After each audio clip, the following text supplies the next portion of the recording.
చేతిలో ఫోన్ ఉంది కదా అని ఇష్టం వచ్చినట్టు మాట్లాడటం, సోషల్ మీడియాలో ఫాలోవర్స్ ఉన్నారు కదా అని ఇష్టం వచ్చినట్లు పోస్టులు పెట్టకూడదు. ఒకవేళ ఫాలోవర్స్కి కోపం వస్తే ఆకాశానికి ఎలా ఎత్తారో అలానే అధపాతాళానికి తొక్కేస్తారు. అయితే ఈ విషయం తెలియని వారు స్టేజ్ల మీద మైక్ల ముందు ఇష్టం వచ్చినట్లు మాట్లాడుతున్నారు. అందులో నా అన్వేషణ అనే యూట్యూబ్ ఛానల్ నడుపుతున్న యూట్యూబర్ అన్వేష్ ఒకడు.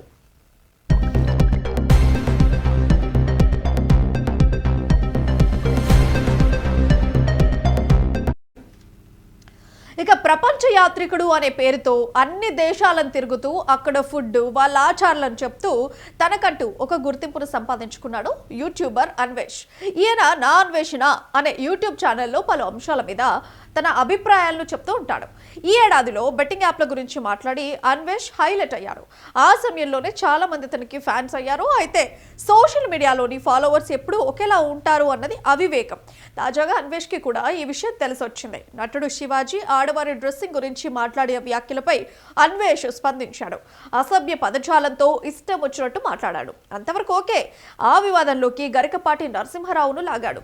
ఆయనను బూతులతో దూషించాడు.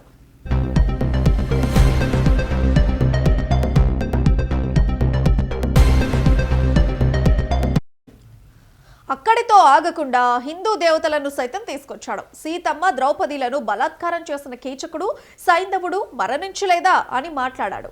గుడుల ముందు అర్ధనగ్న శిల్పాలుంటాయి, వాటిని తొలగించమని చెప్పండి అంటూ మండిపడ్డాడు. ఇలా ఒకటని కాదు, నోటి దురదతో చాలానే మాటలు జారాడు. రామాయణం, మహాభారతం గురించి మాట్లాడడంతో హిందూ సంఘాలు మండిపడ్డాయి, కేసులు కూడా పెట్టాయి. అంతేనా, అతడి పద్ధతి నచ్చక ఫాలోవర్స్ తగ్గటం మొదలైంది. దీంతో చేసేదేం లేక అందరికీ సారీ చెప్పాడు.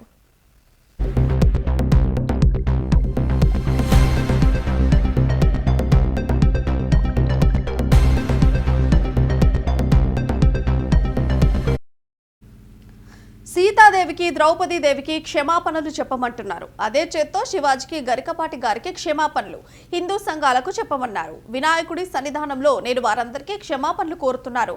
దానికన్నా ముందు నేనేమన్నా ద్రౌపదీదేవిని బలాత్కారం చేయబోయిన కీచకుడు సైంధవుడు చచ్చిపోయారని చెప్పాను. తర్వాత సీతాదేవిని రావణాసురుడు ఎత్తుకెళ్లబోయి చచ్చిపోయాడన్నాను. ఇక్కడ అలా చేస్తున్న వారు బిర్యానీలు తింటూ దర్జాగా ఉంటున్నారన్నాను. అక్కడ అంత చెప్పడానికి లేదు కాబట్టి చెప్పలేదు. తప్పు దొర్లింది, నేను ఒప్పుకుంటున్నా. అందుకే క్షమాపణలు కోరుతున్నా. నాదే తప్పైతే ఈ రాత్రికి రక్తం కక్కుకొని చచ్చిపోతా. అదే ఈ తప్పును మీరు క్షమించకపోతే ఈ ఏడాదంతా అష్టదరిద్రాలు చుట్టుకొని సర్వనాశనం అయిపోతారు. గరికపాటికి, శివాజీకి కూడా సారీ చెప్తున్నా. నేనన్న మాటలను వెనక్కి తీసుకుంటున్నాను అంటూ చెప్పుకొచ్చాడు. ద్రౌపదీదేవికి, సీతాదేవికి క్షమాపణ చెప్పమంటున్నారు. అదే చేత్తో గరికపాటి గారికి, యాక్టర్ శివాజీ గారికి, తర్వాత హిందూ సంఘాల వాళ్ళకి క్షమాపణలు అడగమంటున్నారు. వినాయకుడి సన్నిధిలోనే నేను క్షమాపణలు కోరుకుంటాను. చెప్పే ముందు నేనేమన్నానండి, ద్రౌపదీదేవిని సైంధవుడు కీచకుడు బలాత్కారం చేయబోయి చచ్చిపోయారు అన్నాను. బలాత్కారం అంటే ఇంగ్లీష్లో ఏంటి, రేపు. తర్వాత సీతాదేవిని రావణాసురుడు ఎత్తుకెళ్ళిపోబోయి చచ్చిపోయారు అన్నాను. అంతే. ఇక్కడ చీరలు కట్టుకున్న వాళ్ళు, ఆ మగవాళ్ళు ఏది చేస్తే వాళ్ళు చచ్చిపోయారు. ఇక్కడ 60,000 రేపులు జరిగాయి. సో వీళ్ళు ఇంకా బతికి ఉండి బిర్యానీ తింటున్నారు, మీరేం చేస్తున్నారు అని అడిగి అక్కడ సందర్భం. కానీ అక్కడ అంత చెప్పే ఛాన్స్ లేదు. తప్పు జోరులేదు కాబట్టి క్షమాపణలు కోరుకుంటాను. అదే తప్పు అని ఒప్పుకుంటున్నాను కదా. అయితే యూట్యూబర్ అన్వేష్ సారీ చెప్పిండు, కానీ అది కూడా చాలా వెటకారంగా చెప్పాడు. దీంతో మరింత వివాదం రాజుకుంది. అసలు వీన్ని లుకౌట్ నోటీసులు జారీ చేసి భారత్కు రప్పించి తాట తీయాలని నెట్టింట హిందూ సంఘాలు డిమాండ్ చేస్తున్నాయి. ఇప్పటికే నా అన్వేష్ పై బీజేపీ మహిళా నేత కరాటే కళ్యాణి పోలీసులకు ఫిర్యాదు చేసింది. మరోవైపు వైజాగ్లో కూడా కేసు నమోదైంది. అలాగే ఖమ్మం అర్బన్ పోలీస్ స్టేషన్ పరిధిలో కేసు నమోదు చేశారు. నేను క్షమించమన్నా నన్ను క్షమించట్లేదండి. ఓకే, మీ పాయింట్ మాట్లాడుకుందాం. ఇప్పుడు చైనా, జపాన్ ఎక్కడికో అభివృద్ధి సాధిస్తుంటే మనం ఇంకా చీరల దగ్గర ఉన్నామండి. ఈ ఇరాను, ఈ ఇరాక్, ఈ ఆఫ్ఘనిస్తాను మనం ఇంకా అక్కడే ఉండిపోతే ఆఖరికి చివరాఖరికి థాయిలాండ్ అభివృద్ధి సాధించింది. చూడండి, ఆ బిల్డింగ్ చూడండి మన డబ్బులతో. ఒకప్పుడు 2010లో ఒక థాయ్ బాట్ వచ్చేసి ₹1 ఉండేది. 2020కి వచ్చేసరికి ఒక థాయ్ బాట్ వచ్చేసి ₹2 అయిపోయింది. 2026 వచ్చేసరికి 5 సంవత్సరాల్లోనే ఒక థాయ్ బాట్ ₹3 అయిపోయింది. 2030కి వచ్చి ఒక థాయ్ బాట్ 4. అంటే థాయిలాండ్ ఎదుగుతుందే కానీ ఇండియా ఎక్కడ ఎదుగుతుంది? ఇంకా మనం చేరుతాను. సంస్కృతి ఎవరికి వద్దండి, సంస్కృతి అందరికీ కావాలి. సంస్కృతితో పాటు అభివృద్ధి ఏది? ఇక్కడ చూడండి, థాయిలాండ్ చూడండి, మన డబ్బులతో కట్టిన ఎన్ని బిల్డింగ్లు. ఇప్పుడు ప్రస్తుతం యూట్యూబర్ అన్వేష్ అంశం పెద్ద చర్చకు దారితీస్తోంది. ఖమ్మం జిల్లా దానవాయగూడెం గ్రామానికి చెందిన ఓ వ్యక్తి పోలీసులకు ఫిర్యాదు అందజేశారు.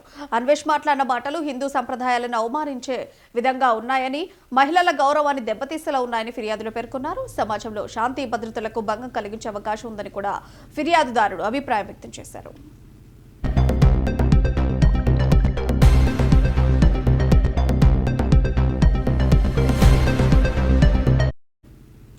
మరోవైపు సోషల్ మీడియా వేదికగా ప్రసారమైన ఈ వ్యాఖ్యలు యువతపై ప్రతికూల ప్రభావం చూపుతాయని ఆయన ఆరోపించారు.